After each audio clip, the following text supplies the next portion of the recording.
But do you know anything about Brazil now? I mean, probably more than most people here, but Anything you remember? I mean, I remember a lot about it for sure, but I mean, what kind of... Anything else? What did you do there? Did you see anything that was like remarkable? Did anything touch you? I think mostly the fans is what hit me the hardest, is that we had never been there before, and there they were, just in crowds by the hundreds outside the hotel. It was amazing. And then they would be just singing constantly. And we had so much to do that it was so fast-paced. I'd really love to go back and experience some of the tourist attractions and things like that. But are you going? Are you going to take the Red Tour there? I hope so. It's definitely it's in my mind. It's in my plans. Whether, you know, hopefully it makes it onto the actual schedule. But do you think this year, or maybe not? I hope so. You hope so? I really want to go this year because I miss it, and it was amazing there. It was beautiful, and I mean, I think if the fans are that passionate and that amazing, you have to listen to that. You have to go there, because there have been so many fans who have been taking trips from Brazil to be here in the States, and so I want to make it easier for them to go to a show.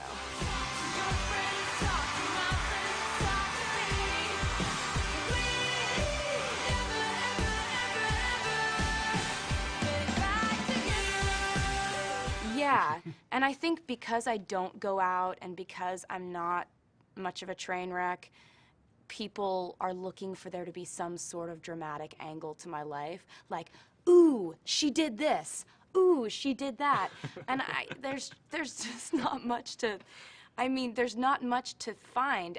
I think that the drama is in my music. If you want to find drama, go listen to my record. That's where it is. But it's interesting. But aren't they about real relationships? Aren't they about your life? Yeah, and that's where you'll get the true stories, is on my album. Because, So you know, life is dramatic. yeah, but only, not in the way that's written about, though, you know? Like, you know, the press can speculate as to what's going on in a relationship, but they don't know. Mm-hmm. You know, they have to just kind of guess and tell a story. And so that's why I don't really read much that's written about me anymore, because I don't know, I want to have an accurate self-image of who I actually am. And if I know that, you know, yesterday all I did was go to the grocery store and come home and cook dinner and hang pictures in my house, like, I know that that's what I did yesterday. But I really don't want to know what some newspaper said that I did yesterday. Mm-hmm. And you feel it growing. Do you mean the fan base? No, your ability to share veridical stories through music. I think in a way, it's always been a goal of mine to challenge myself and to make different music than I've made before. You're a very hard worker, right? Yeah, Workaholic? definitely. A little bit, yeah. If I go 2 days without doing something productive, I start to feel really weird. So for me, I think it's been important for me to make my music evolve and to change and, you know, still be recognizable to my fans. But one of my favorite songs on the new album is called I Knew You Were Trouble, and it's a lot different than anything I've made before, but I'm more proud of it than anything I've made before. Oh, really? Mm-hmm. And tell me about Red. Firstly, the name, I've heard the story, but I want you to tell me. Why is Okay, it red? I'll tell you. Red is a very passionate color, and I tend to write about very passionate emotions, whether they be good or bad. Love is the color of red is the color of love and of hate. It's a very, very intense color. And, you know, I think for me, in your early 20s, most of the emotions you feel in relationships are intense. You know, if they're not, then you're just kind of in a very standstill relationship, or you're in a healthy relationship. I wouldn't really know what that's like. But so I think that it's important to reflect exactly what you're feeling on your record. And red was a symbol of all these emotions I've written about in the last 2 years. And they work for you. These emotions work for you, right? What do you want? You find a husband and have kids? Not now. Exactly. That is, you get me. I'm saying that over and over again. Like, like, oh, it's a big news story. Taylor doesn't have a husband. Like, why would I? I'm 23. I'm not supposed to be in a relationship that lasts forever necessarily, or else if I was in a really serious relationship right now, all the headlines would be, has she not experienced enough yet? How can she know this is the right one? It's too intense for such a young girl. Yeah, but I don't know if you think so, but what I can see is that having these stories every day about your daily life has helped you in your career. I You mean, think so? I think so because like differently from like Amy Winehouse, when I worked in a music show, I had to give news about Amy Winehouse conflicts every day. And we also tell news about you and about your romantic life and about your songs. And it's kind of like a puzzle for your fans, right? Like to try to figure out who you are by connecting the news to the songs. Don't you think it helps you? I don't know. I mean, if you think it does, then I'll go. You know more about it than I do. But I think for me, the only time that it really, really bothers me is when it's not true, which is most of the time. You know, I could, like, if you showed me a list of, like, you know, so-and-so, this amount of people that they think that I've dated or something, like, most of them would just be someone that I was friends with or am still friends with or worked with once or went to lunch with or hung out with in a group of people. And after a while, that gets to be a little old. But, I mean, you have to realize, in my position, you have to realize that there are going to be prices you pay for getting to do what you love. And if having rumors about you be spread is almost as bad as it gets, then I'm willing to pay that price, you know? So you're over it. I mean, it's kind of, it's not like a devastating thing. It's like a little irritating thing. It's like a little gnat, like flying around, like a little bug flying around like here. And you just kind of have to look you go away. like- You just, well, you can't because it just keeps, you know, it's always going to be there. People are always going to write whatever they want. But I just, in order to live my life the right way, you just have to look this way and not pay attention to anything that's kind of not music related. And what's the sanity button I've read about in Vanity Fair? I don't know. I can't remember where I said that, but I guess I was making some sort of analogy to there being like a button that you push where you readjust your perspective. And you say to yourself, I get to do what I love. Nothing's really wrong in my life. I'm stressing out about things that I shouldn't be stressing out about. I have nothing to complain about. And I just need to calm down. And can you do that? Most of the time, Oh, yeah. that's amazing. Yeah, I don't want to be that person that loses control of my emotions and just like throws tantrums all the time and is horrible to work with because I'm stressed out. And so I try really hard to deal with stress just by kind of working through it on my own. I feel like we had just a conversation just now. I don't even feel like this was an interview. Well, thank you. Yeah, good for you. So last Sunday you won like hundreds of awards. I won 8, but still, it was great.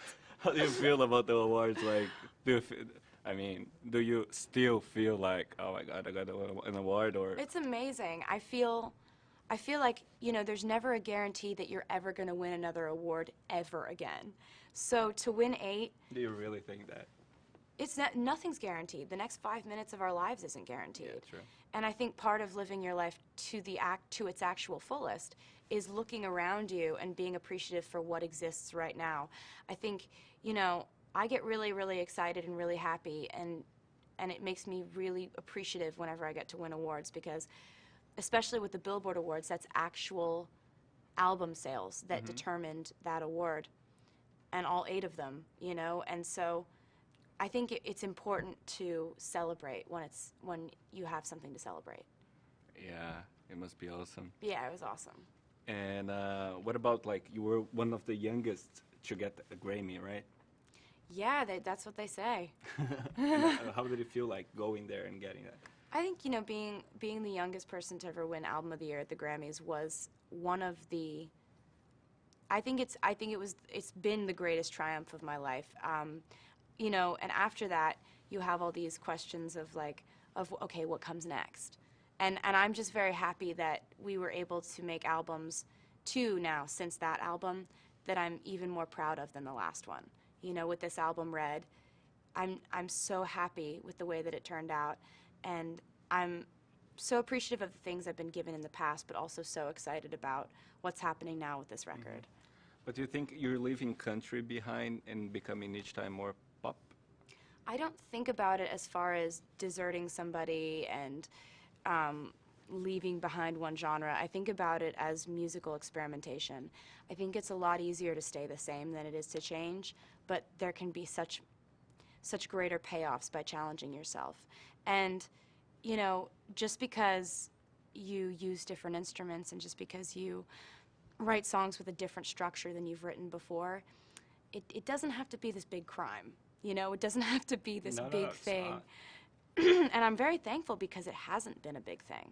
You know, I'm just as close with my friends at country radio and in country music than I ever have been. It's just that it's been wonderful because my songs have been played on both genres of music. Yeah, that's cool. And both kind of radios, right? And also, your mom is actually giving us a tour of the backstage. Yeah. So I want to know if you want to tell me ahead any story you don't want her to tell me about your childhood. Well, she tells really good stories about my childhood. But Annie wouldn't like she her was to tell. there.